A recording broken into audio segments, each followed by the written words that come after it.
herbal animal care class. Just a little bit about me, just real quickly. Most of you already know me really well. I'm a doctor of natural medicine. What that means is I was trained to diagnose and to treat in natural means other than pharmaceutical medications. A lot of people know me more as sort of like an herbalist, although I'm not really technically an herbalist. I just use herbs to treat, and I just know a little bit about herbs. And I'm known as the weed doc. The weed doc meaning there are weeds out there that are medicinal, things that are obnoxious in your yard that you can use. And that's medicine. You know, God put everything on this earth that we need, and that's out there. You know, a lot of dandelions or plantain or, you know, a lot of that just grows everywhere. I'm not a veterinarian, but I do treat my animals. We have ducks and chickens and a cow and a donkey and meat rabbits and goats, and we have a whole farm. We have a lot of stuff. But I'm not a veterinarian, but I do treat them when they have issues going on, and I can help prevent a lot of issues from happening to begin with. If anybody is interested in learning more about herbs, I do send out an email twice a month, and if you want to be on that, just go to my website, which is called theweeddoc.net. theweeddoc.net, and you can sign up for those bi-monthly emails there. Most of you know that my husband and I, we are homesteaders and preppers, and we have a YouTube channel that we kind of record everything on. So if anybody is interested in going to that, signing up for the subscription thing with YouTube. It's called SHTF, Survival Homestead Teaching Farm. All right. Just a disclaimer, I'm not a veterinarian. Talk to your veterinarian before doing anything with your animals. All right, so let's get into this. In the 19th century, veterinarians were coming on the scene a little bit.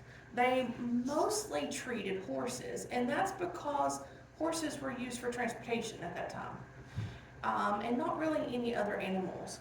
They were not really called veterinarians at the time. It was more of assistants, animal assistants.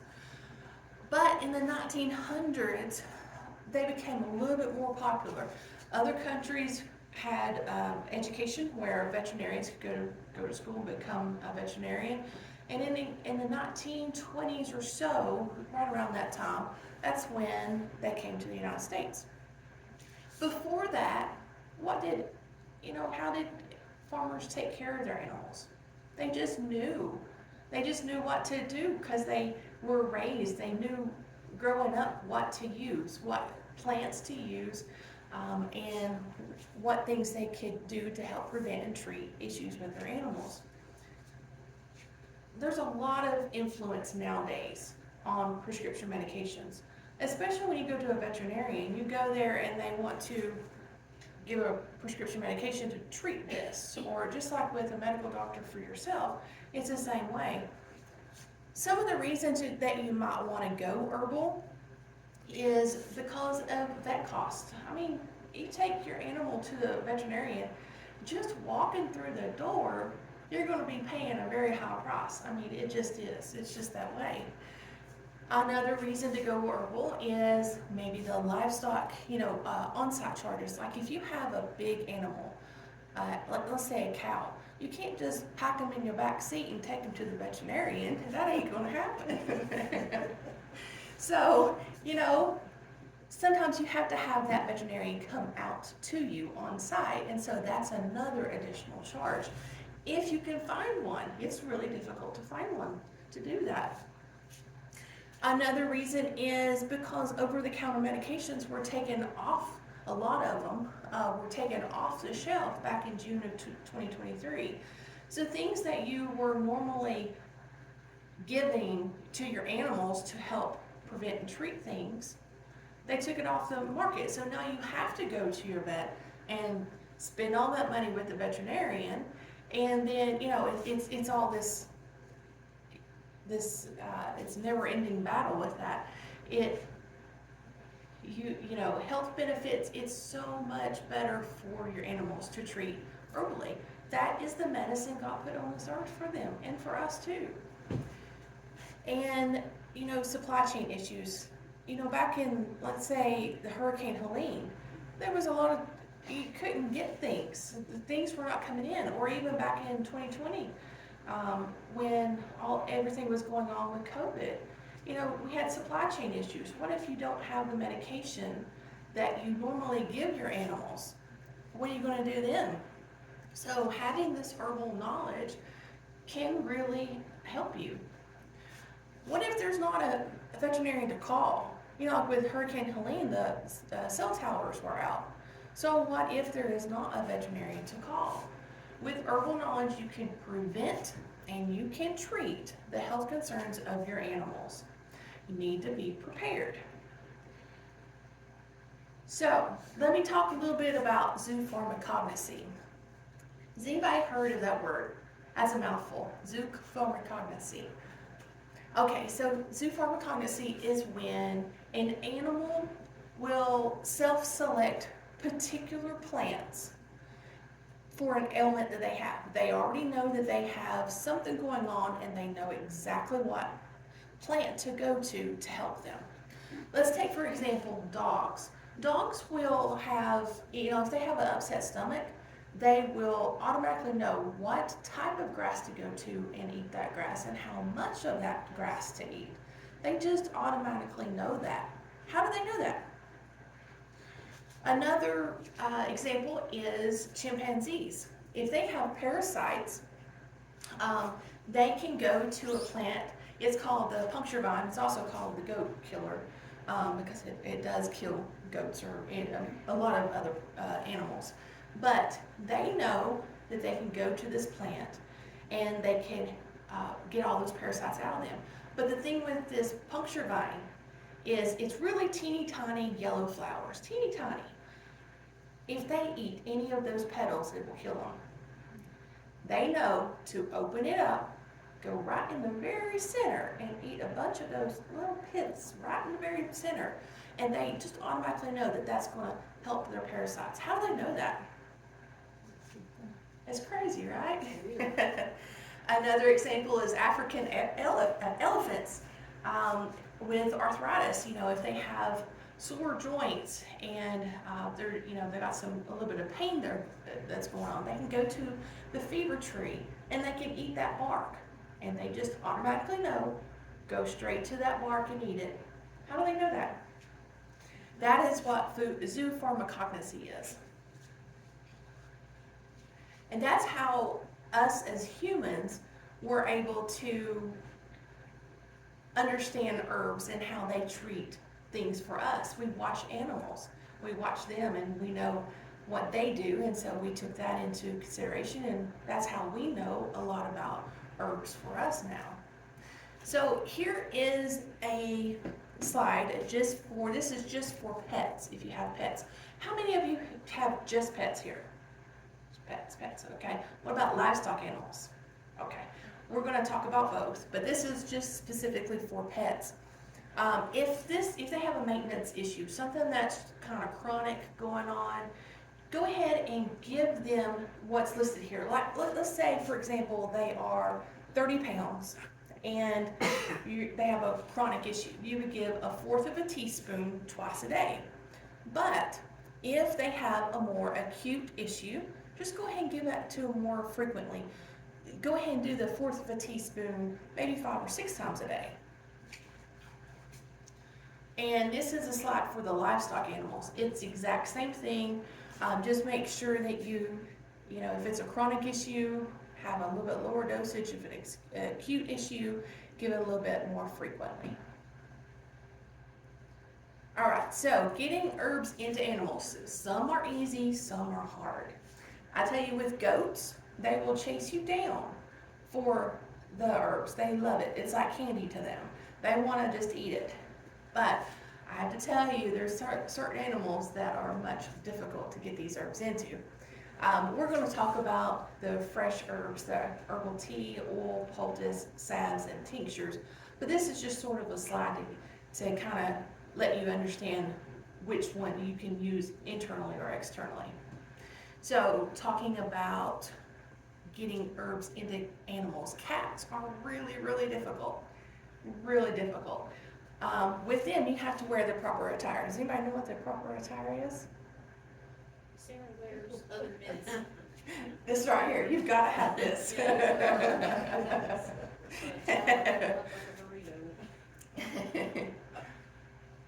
So, some general ways to help prevent health concerns. I mean, it's obvious. Just give them a good shelter, good ventilation, good diet, have good clean water. All these things will help boost their immune system, and their immune system is so important, just like it is with us.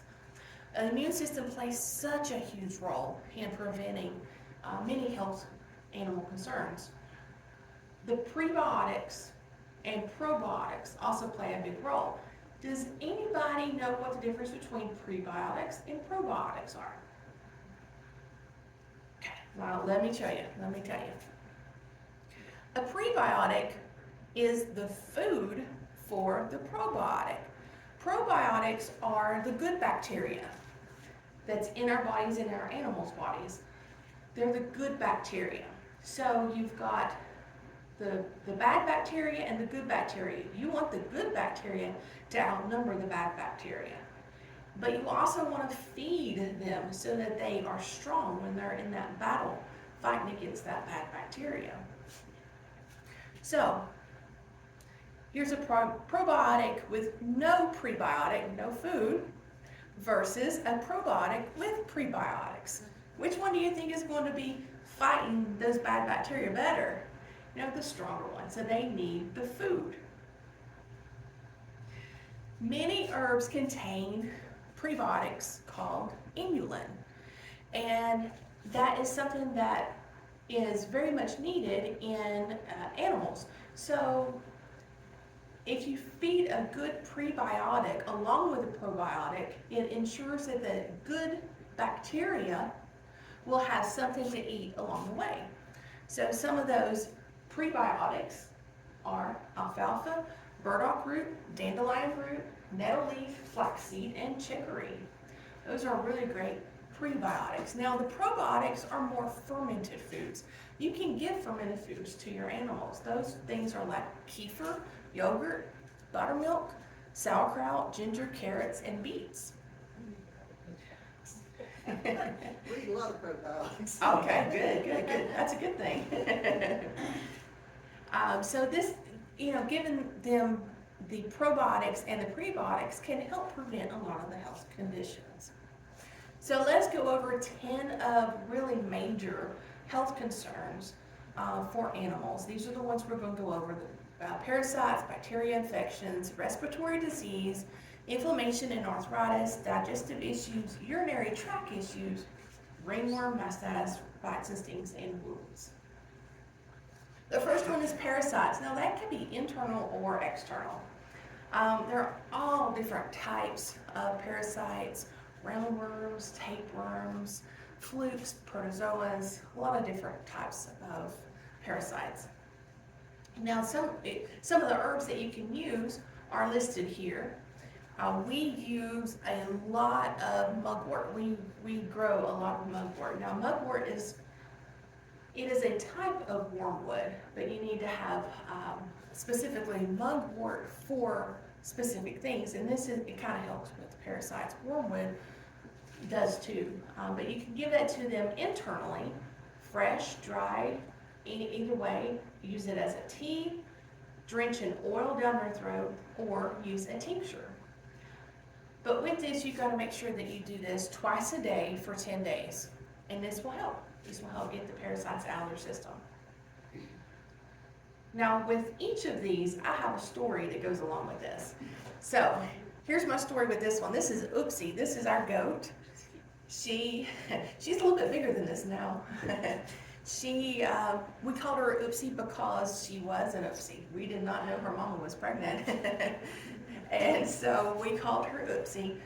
And so she had some parasites, and so we gave her some sweet wormwood, which is the Latin name is Artemisia annua, and mugwort and oregano.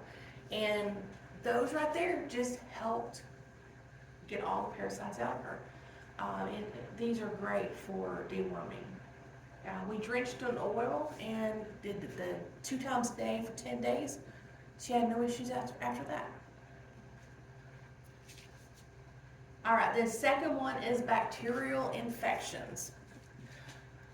Now with bacterial infections, some of the herbs that are really good for that are listed here.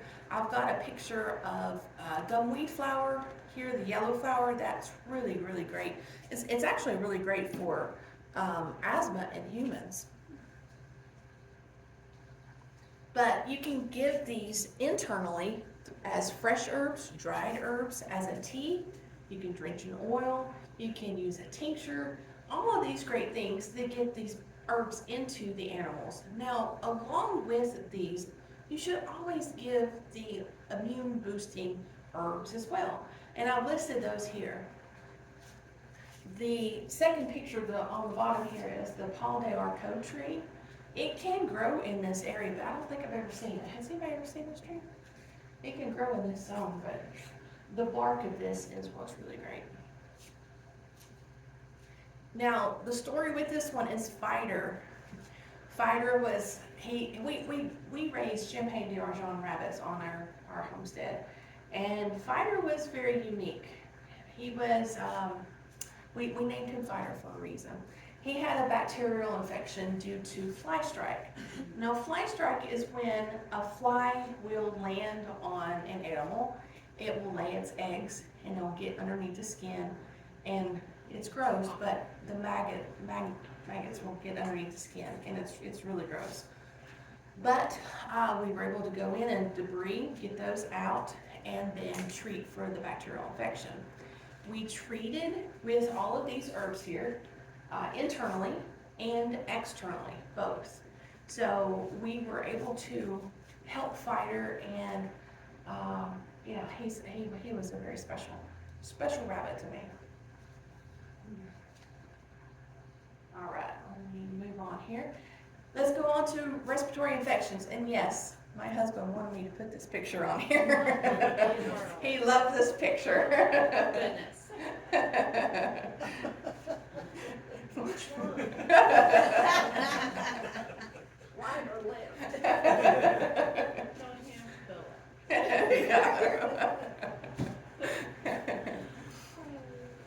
Now, there's a lot of different animals that get respiratory infections, but poultry are really susceptible to respiratory infections. And herbs can help stimulate the immune system. So the respiratory herbs, chaparral leaf, echinacea root, or the flower, either one, elder leaf, garlic root, grape leaf, dandelion leaf, peppermint, St. John's wort, and yarrow. They're all really great as respiratory herbs. But you should also give the immune system herbs as well. But you can give that to them fresh herbs. You can give that to them as dried herbs. You can make a tea. You can put that into their water bowl and let them drink that up. You can drench in oil. Now you can use a syringe, or they have a drench gun that you can put in their mouth and back into the back of their throat. You can get that oil inside of them. Or you can make a tincture. And a tincture can be used internally or externally as well. We have khaki Campbell ducks on our homestead, and this is not specific to khaki Campbell ducks. Any duck can have a respiratory infection, but they can happen for a variety of reasons, and it's very, very funny to watch a duck sneeze. It's very funny. They can have sneezing or a nasal discharge, and that usually will indicate that there's a respiratory infection. Those herbs that you can use are listed here, and you can give that to them fresh. Just make sure you chop that up into small pieces. Give that to them dried, make a tea, or make a tincture. Inflammation and arthritis. Before we move on, does anybody have any questions? All right. Inflammation and arthritis. Arthritis is a common problem in older animals, especially, older animals and humans as well. Herbs can help decrease inflammation and help with the pain. And some of the herbs that you can use for inflammation and pain are listed right here. The boswellia resin, that's the same thing as frankincense. So if you're ever looking for that and you need to purchase that, it's the same thing as frankincense. You can give that to them internally and externally. I wouldn't do one or the other, I would do both. Give that to them internally as fresh, dried, as a tea, drenched in oil, or as a tincture. And externally, use an oil, a salve, poultice, a tincture, any of that. If they've got some arthritic joints, put that on there. I do make this for, actually, this is for human use as well, and this works really great. The story with this one is Rosa. Now Rosa she was a very special dog. We lived right next to our my in-laws, and his parents, and this was their dog, Rosa. She has passed away, but I am glad that I was able to give her the last few years of her life a little bit more spunk. She had trouble going up and down stairs, and she didn't want to move. She would get down to the bottom of the stairs and just fall down. She didn't want to move. And she was limping a lot, and she just had a lot of joint issues, a lot of pain. You could just tell that. And my in-laws wanted to put her down, and I said, just please try this. And I'm thankful that they did, because these are the herbs that I gave her. I first started out with dried herbs, giving that to her as dried, and then I gave it to her as a tincture. Within just a few days, you could see that the movement was getting better and better. And she was able to get up and move and go up and down stairs and play with the younger dogs. I mean, she was just running around the yard with them, just like she was a young dog again. She was way up there in age. I don't know exactly how old she was, but she was way up there in I think age. she was 15 when she finally passed. 15? Digestive issues. Don't you just love the pictures? Yeah. All right, so if your animal has digestive issues, all right, you can use a lot of different herbs. Now, the herbs that you can use are listed here, and I've got a picture of the peppermint plant. The first year I taught at prepper camp, somebody had, heard this, that you could use peppermint. And she had emailed me, and she said, my dog is not getting him better. I'm giving him peppermint all the time. It turns out she was giving him the peppermint candy. When I'm talking about peppermint, I'm talking about the peppermint herb. Just to be clear, okay? So, yeah, the dog is not going to get any better having peppermint candy all the time with digestive issues. So you can use all of these herbs that are listed here, but also give the immune system herbs, because that's going to boost their immune system, that's going to get their digestion back in sync, and everything's going to be good. Give that to them fresh or dried, or you can use a tea, you can drench in oil, or make a tincture. All right, Rapunzel, Penelope, and Quincy. These are our goats. These are pictures of our goats. Wow, Quincy has grown so much since this picture was taken. A lot fatter. It's a lot fatter, yes. We rescued them. They were in very, very poor conditions.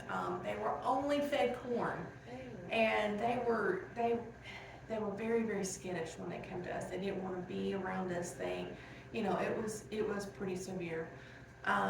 They had a lot of digestive issues, and we had to adjust their feed and kind of wean them off of the corn. But they got better. We started giving them a lot of mugwort and slowly graduated to oregano and wormwood and dandelion, marshmallow leaf, and plantain. And all these herbs just kind of healed their digestive system, and their digestive system was back to normal. They are not skittish anymore. They come right straight up to us, and I am so glad that we were able to get these away from the circumstances that they were in.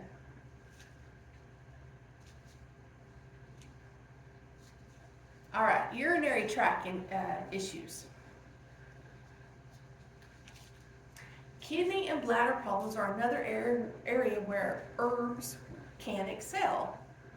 Bladder infections, kidney stones, and incontinence in older animals can be resolved with herbs. Now, here's the herbs that are great for the urinary system. Corn silk. Did you know that corn silk, you should save that? You should save your corn silk. I have started doing that now because it's really good for the urinary system. And those are specific for the urinary system. Now you've got incontinence herbs, which are a little bit different here, and those are good for incontinence issues. You can give that to them internally as fresh herbs, dried herbs, as a tea, as an oil, or as a tincture.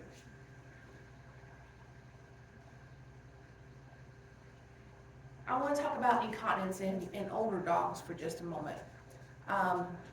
Sometimes older females, and it's not just dogs, it's human females as well. As we age and as the dogs age, we lose a little bit of estrogen. And the estrogen is what helps the sphincters in our bodies. And so, in the case of a dog, you can see where I've got the internal sphincter and the external. The internal sphincter, when the dog lays down and they're relaxed, they are not able to control that specific sphincter. And it's because that they've lost some estrogen. So if you give them herbs that are really high in estrogen, that sphincter starts working again. They stop urinating everywhere. So I'm gonna go back to Rosa for a moment, because Rosa was, she was having some of these issues. When she was laying down at night, she would wake up in the morning and her bed was all soiled because she had urinated everywhere. And it's because this sphincter was just not working properly. She was an old dog. So I gave her the herbs. I mixed the herbs with the joint herbs that I gave her from before. I gave her these herbs right here, and everything worked itself out. She stopped urinating all over herself at night, and everything was back to normal. We originally started out giving fresh herbs, all these herbs as fresh herbs, but and a lot of dried herbs too. But then we switched to a tincture. I have a question. Yes. When you list all those herbs, do you just do all those in even amounts of each herb? There are some that are more than others, more parts than others. Okay. Yeah. Mostly just one part of each. Okay. Yeah. Any other questions? Okay, let's move on to ringworm. Now, ringworm, it looks bad. It's a fungal infection. It has nothing to do with worms.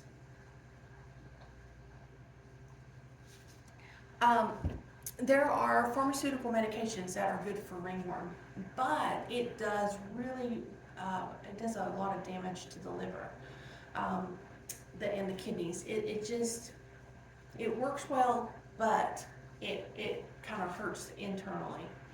So some of those herbs that you can use for ringworm are listed right here. Now I'm going to draw your attention to bergamot. That's the same thing as bee balm. There are two different types. You have to go by the Latin name. I grow both. This one is Monarda fistiosa. There's another one, and that's a picture up here. It's kind of a purplish color flower. There's another one called Monarda didyma, and it's got a really bright pink flower. They're both very beautiful, but they do two separate things. They're both called bergamot, they're both called bee balm, but they do two separate things. So for this specific one, it needs to be the Monarda fastidiosa. You have to apply this several times a day. And, that might be a little difficult if you're trying to chase down your chickens or whatever animal has ringworm. So with chickens, when they have ringworm, it's called fava. And they can get ringworm just like any other animal. It's white, scaly, or crusty patches on the comb and the head and the neck. They can have some feather loss. It's usually down the back of their neck. It's in very, very severe cases, they can do permanent damage to their beak and their eyelids. It's not pretty. But you can treat this, but you have to apply the herbs very frequently.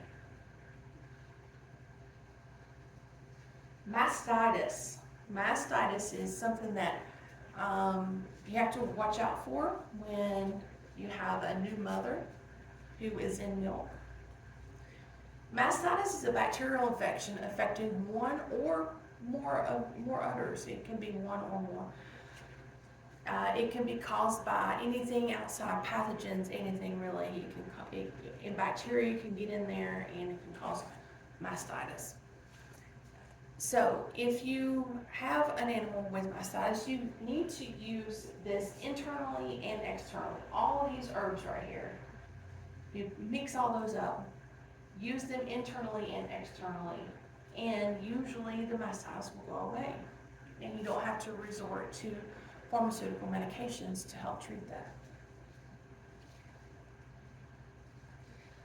Now, this is butter. This is another one of our goats.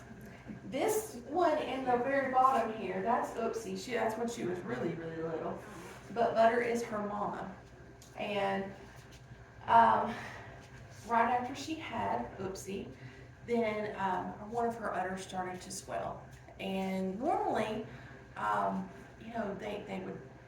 they swell a little bit because she's in milk. But we feared that because one was so much larger, that she had mastitis. So we started milking both udders, and of course if you're going to milk both udders, don't drink that milk. But we put a warm compress on and we massaged each udder with herbal oil made out of these herbs right here.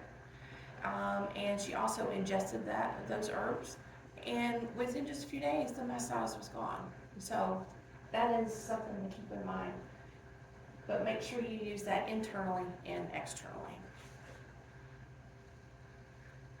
Yes? Do you grow a lot of your herbs just to keep them? We do.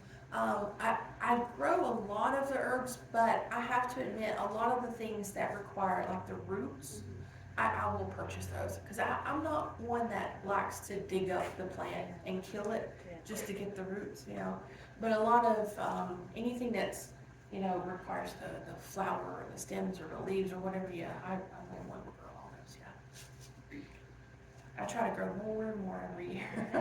Something that we're actually doing is around the fence or where we keep like our goats, we've planted oregano, mints, mugwort, so that it will grow through the fence, because if we plant it inside, they tend to eat it Down to the ground. and it won't grow. Yeah. So, but on the outside and letting it grow in, they'll get the benefits. Can they overeat the herbs? Not really, no. Goats will, no, they will. They know how much they need. It goes back to that zoopharmacognosy. They just know how much they need. And normally they won't overeat with anything, not just with herbs, but anything, unless you starve them and they just need something and they'll eat something that they're not supposed to. Alright, so bites and stings, that can come from snakes or bees or wasps or spiders or anything like that. Now, animals, usually dogs, they'll stick their nose in places where they're not supposed to. And that can result in some serious bites. And so herbs can help with this. Dandelion root, echinacea root, marshmallow root, comfrey leaf, and plantain. Now, plantain pulls the toxins out. It's really great for that because when I get a bee sting, I pull that on, put that on there. It immediately pulls those toxins out of there. You could do the same thing with animals. Echinacea root, if they are stung, or not stung, if they are bitten by a snake, put echinacea root on it. If you have that on hand, put that on there, make a poultice, because echinacea root is great as it's a natural hyaluronic acid. Hyaluronic acid is, let's take for, to give you a visual, the bricks in a building are your cells, and the mortar that's in between is the hyaluronic acid. So when an animal is bitten, all that hyaluronic acid starts to melt away. So if you can substitute and give that hyaluronic acid naturally, that will stop that, and you could save their life, or keep them from losing a leg or something like that.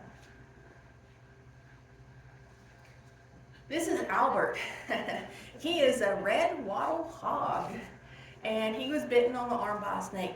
Luckily, his owners were nearby. They saw that this happened, so they were immediately able to help because they were able to apply a poultice of these herbs that are listed, and they put that on there. They did that 2 or 3 times every 20 minutes, and they would put new herbs on and take it off. And all that pulled that toxins out of there, that poison from the snake out of there, and he was fine. He was fine after that. All right, the last one is wounds. Now this one is an interesting one. I'll go into a little bit more detail with wounds because there's all kinds of different types of wounds. But I have to warn you, these slides can be a little graphic. So if it bothers you, just kind of look away. But these are of real animals and things that's happened to them. Now this is Max. Max was in a truck. His owner was inebriated, and he tied him up in the back of a truck, and he jumped out while the truck was moving. Luckily, it was enough to where when when the truck had stopped, his legs was still on the ground, so it wasn't gonna suffocate him or anything. But he got caught between the wheel and the truck, and it ripped the skin off of his leg, and it is horrible. It was an absolute horrible thing. The bad thing is his owner was so inebriated that he didn't even know. For 4 days, he was just hanging there. That gives me goosebumps just talking about it. And luckily, he went, the owner took the dog to a veterinarian that was close by. His name is Dr. Patrick Jones. Luckily, he does not just veterinarian things, but he also does herbs on animals as well. And so he called the police. He was not arrested for animal cruelty or anything. It was a DUI, but at least he got the animal away from him, and everything was good with that. But modern medicine would be to euthanize him, or at least amputate, because it was so severe. But the doctor treated topically with some herbs for 2 months. It only took 2 months. And you'll understand why I say this, because when I show you these pictures, it's pretty severe. How many has a new owner? I'm sorry? Has the dog had a new owner? Yes, yes, The veterinarian, I think. Dr. yes. Patrick Dr. Jones. Jones took him, yeah. Good. Yeah. This is really severe. You can see all the way down to the bone. And what gets me is he was suffering like this for 4 days. And so here is the poultice that they mixed all those herbs up and they put this on him.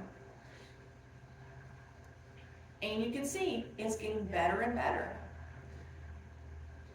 And it's healing really well. And then by the end, he's just left with a scar. So he went from, in 2 months, he went from what he looked like to this. And with modern medicine, they would have just euthanized him, you know.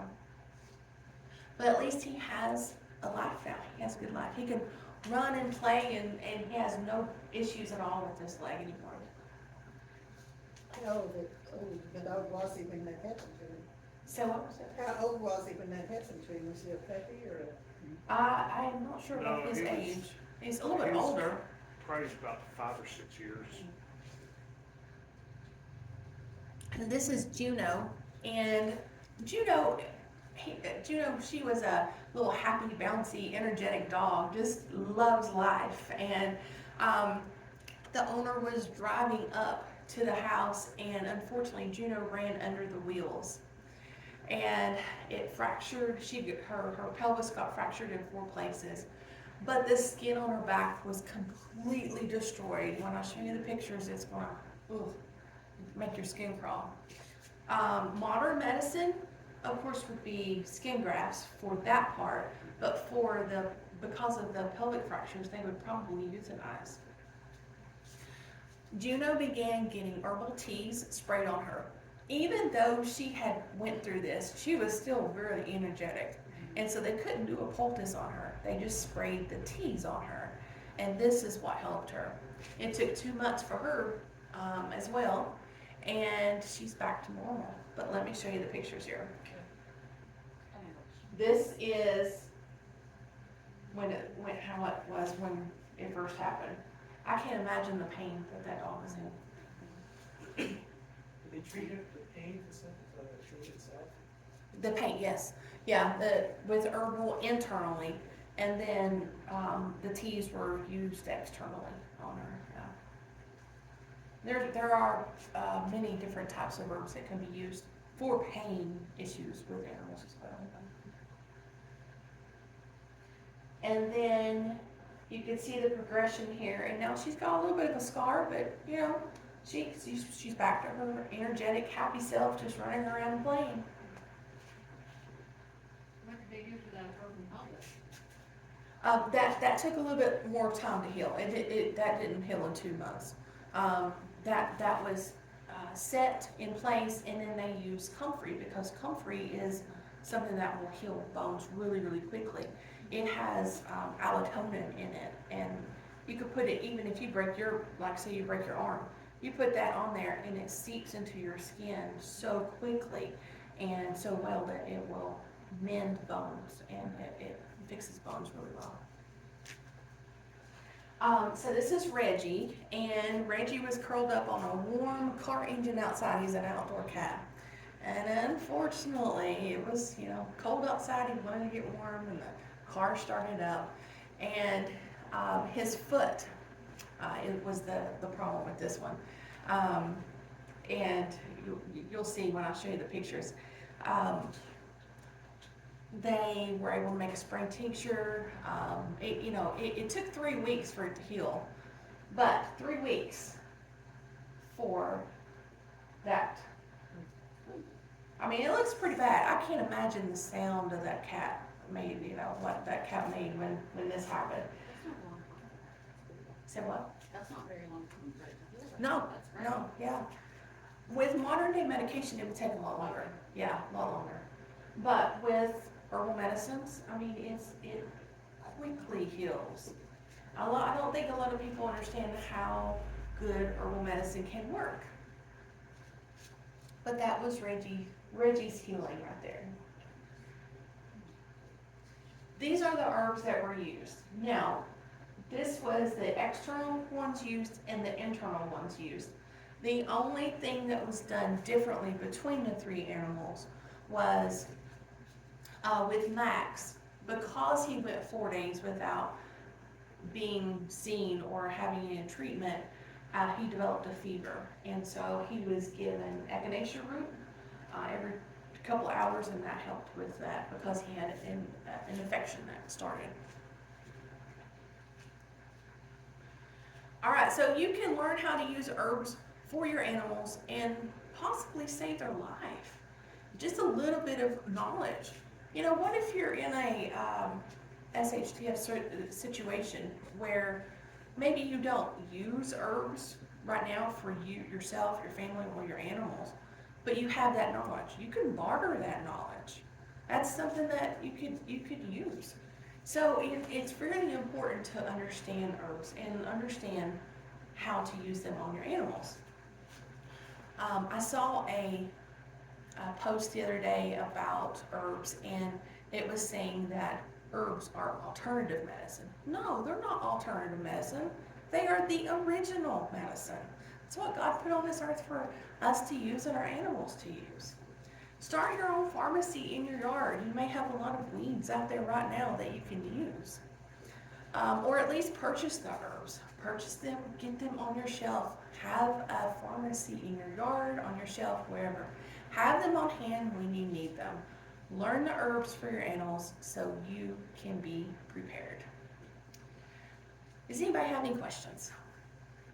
Yes? If you were to buy the herbs, how long would they last if you're not using it very often? Okay, so if you purchase herbs, you can expect a shelf life of about 1 year. If you grow herbs yourself, you can expect a shelf life of about 2 years. But you've got to make sure that you dry them properly and you store them properly.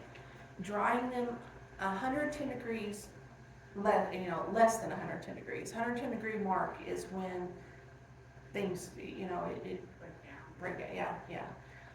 And you got to be careful where you purchase herbs. I highly recommend Homegrown Herbalist, and I've actually got the link that's, I've got my card somewhere back there right now.